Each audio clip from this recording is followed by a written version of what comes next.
Welcome to Crimes Beyond Borders, where we'll bring you the most thrilling true crime stories every single day. If you're fascinated by mystery, intrigue, and the darker side of human nature, you're in the right place. Make sure to hit that subscribe button and join us as we unravel the most shocking and perplexing criminal cases from around the world. The story is about to begin after this intro. From city streets to far-off lands, mystery slipping through our hands. Crimes beyond borders they speak, voices strong but words are meek. Every story leaves a mark, whispers softly in the dark.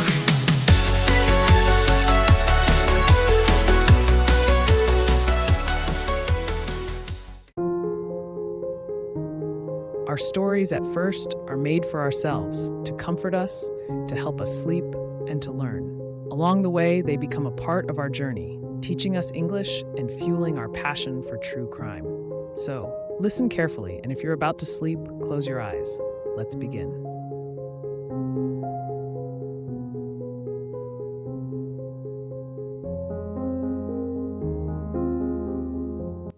The Weaver of Shadows.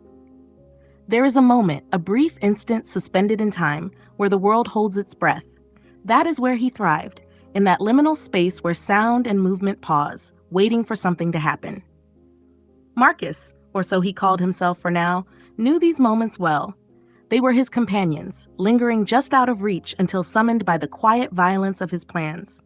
The city where he had set up his temporary den was neither small nor large, a sprawl of buildings that gleamed in places and rotted in others. Perfect.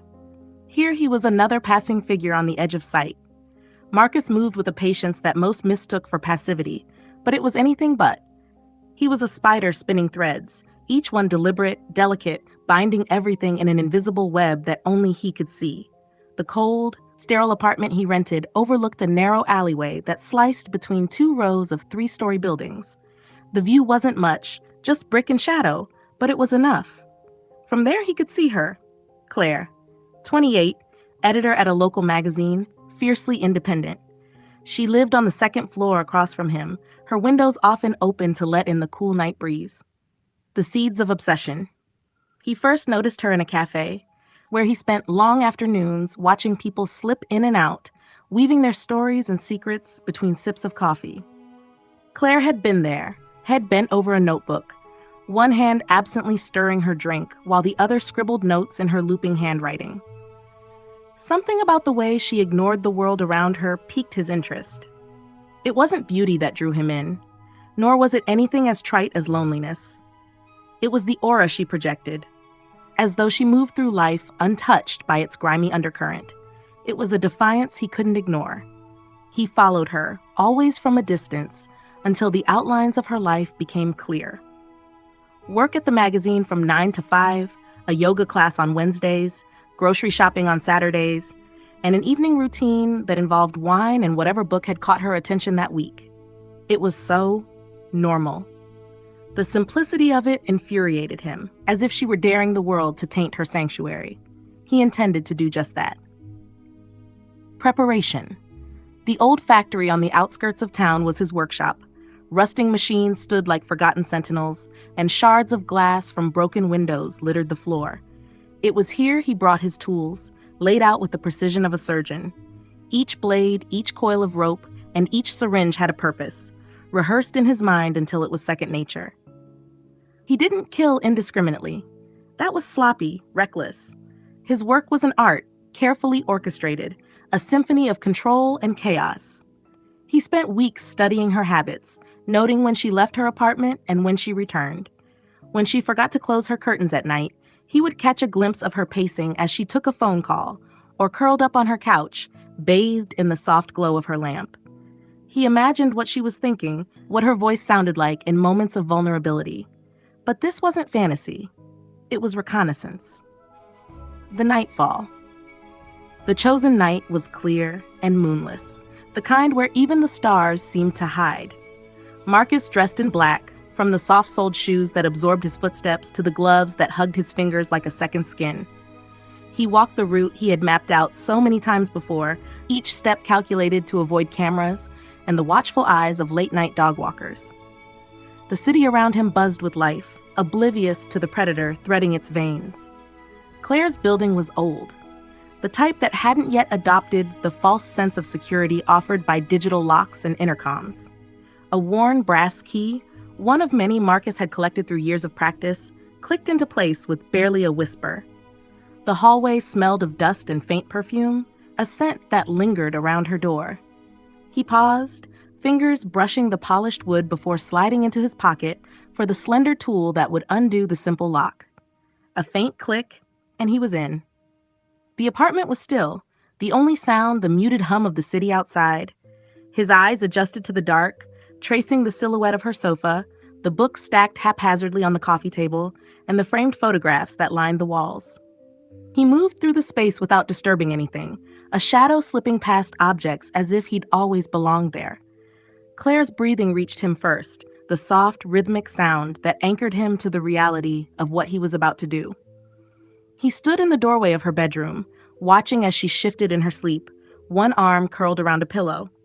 It wasn't hesitation that kept him rooted to the spot. It was the final moment of anticipation before the act. The clock by her bedside blinked 2:47 a.m. in red, a detail he would remember later, one of many that would etch itself into his mind as part of this scene. The chloroform was quick, efficient. Claire's eyes flew open for a split second, a sharp intake of breath that never became a scream. The struggle was minimal, more an instinctive reaction than a real attempt at survival. Marcus watched her slip back into unconsciousness, his pulse steady as he wrapped her wrists and ankles in rope, pulling each knot tight with an expertise honed over years of practice. The reckoning. She awoke hours later, eyes wide and unfocused, the realization sinking in like lead. The factory was dimly lit, shafts of moonlight piercing through the cracks in the walls, casting fractured patterns across the floor. Claire's breaths came in short, panicked gasps as she tugged at the restraints, eyes darting around until they settled on him. Why? It was the only word she managed, a whisper swallowed by the vast emptiness around them. He didn't answer.